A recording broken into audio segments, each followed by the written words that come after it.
You're never going to have the awareness to stop the fact that you are actually one. Being a narcissist, is that objectively a good or a bad thing? Because when you was, obviously I know people at home go, it's a bad thing, it's a narcissist cause a lot of harm, and that's very true. But in the context of the human animal and why the human animal develops certain attributes and qualities to maybe further its survival or its ability to stay within the social pact, is it just a consequence of being a human to have these like shadow traits and to be coercive and manipulative? Is it good or is it bad? Or is it neither? It's neither.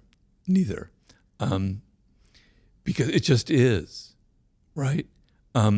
So with narcissism, for instance, there's a reason why we're narcissists.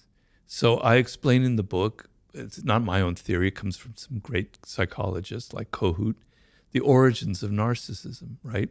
So when your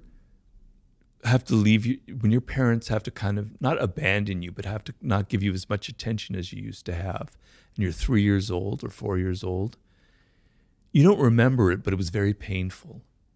Like, oh, they don't love me as much. What's wrong with me, right? I have to get that love and attention, not just naturally, I have to do things to earn it, et cetera, et cetera. And what happens with a lot of people in that situation when you're a child is, I have to be my own mother or father. I have to find a way of loving myself. When something bad happens, I have to retreat inward and go, I'm really not so bad at all. I'm actually a decent person. I like my own tastes. I like the clothes that I wear, et cetera, et cetera. You're developing the shreds of self-esteem, right? And people who never develop that because they were abused or they were abandoned, or even if they were suffocated, never developed that self-esteem. And so what happens in life is if you don't develop that and you get older and people attack you and yell at you or criticize you, you can't retreat inward to that self-esteem, that love you have. The only thing you know is to get angry, they call it narcissistic rage, and to yell at people and say, God, get away from me, you're evil, et cetera, et cetera, et cetera, right? And then the other problems evolve where the only way I don't have that inner self-esteem, the only way I can get people to love me is by being incredibly dramatic and overly dramatic, et cetera, et cetera, et cetera, and always making myself the center of attention. That's what creates a deep narcissist. That's their only way of getting the love that they need.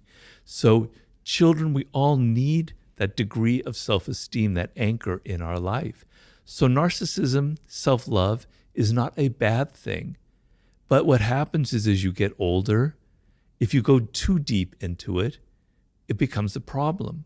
And so what I say is you need to take that self-love and that has a good function and turn it outward as much you can and turn it into empathy and love and consideration for other people. That's your task as you get older in life. That's how I approach all of these flaws. You can't run away from them. You can't run away from your shadow, your dark side. You can make it work for you. You can make it positive and productive and healthy.